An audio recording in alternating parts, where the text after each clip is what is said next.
The debate that has been going on for a while now is whether or not tackle football should be played in youth sports.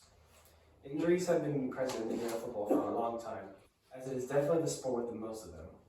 I think we should ban tackle football for youth athletes. The primary motivation behind this is the long-term head injuries that happen during the sport. The most common brain disease being CTE, which stands for chronic traumatic encephalopathy, which 15% of people who play football have developed. It was also seen that many former football players with long careers in the NFL have developed dementia later in life. Long-term injuries are tended to be avoided, but a lot of the times they are unavoidable with how the nature of football is. If we want to protect children who are already more prone to injuries because they do not have fully developed bodies, we must change tackle football to flag football. Safety is more important than competition. I believe that football should not be banned because of its benefits for the development of youth athletes. Football is a game where kids can learn skills such as teamwork, overcoming adversity, team bonding, and develop mental and physical toughness. You may say that other sports can accomplish this, but football is different because of the sheer willpower and toughness required to compete at a high level. Football can also improve one's health as it requires a lot of working out and exercise. It can also improve one's confidence as football can tear you down but build you up in the long run. All these factors are extremely important for character development, which is why it's important for kids to start playing early on.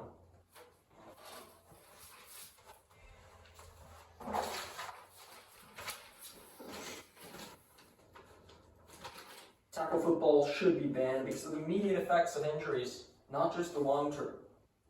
There are 30 million children and teens that participate in tackle football each year.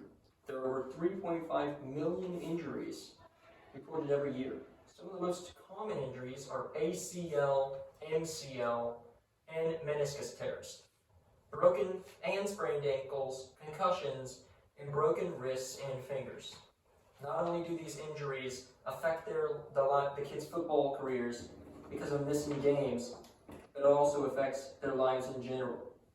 School becomes more difficult with a broken wrist or having to move on crutching. Concussions are the biggest hit to a kid's career in the classroom. It can be very difficult to focus on homework or tests with a pounding headache, sensitivity to light, and just a lack of complex thinking ability when it comes to school.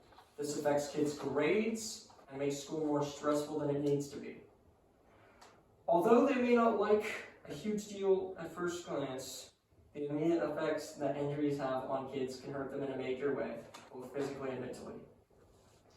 Tackle football should not be banned because kids could lose interest. If it is banned until high school or even college, this will vastly hurt the world of football. Lots of sports that kids participate in at a young age, they will stick with and play for the long haul. When kids play a sport, it is obvious and inevitable that they will gain more skill. If football cannot be played until high school, the players will be vastly inexperienced, and football would not be nearly as entertaining.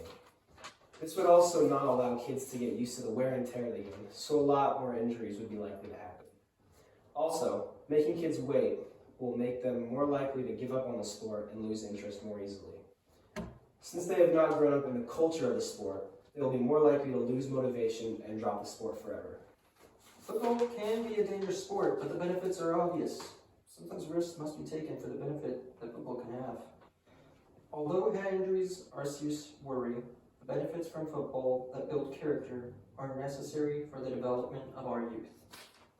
Yes, I agree that football can be risky both in the short term and long term because of injuries. But the fun that would be taken away from so many kids' lives could vastly hurt them as athletes, as people, and hurt their drive to compete. Whether you think football should or should not be banned, the benefits and drawbacks are both present, and this debate could go either way.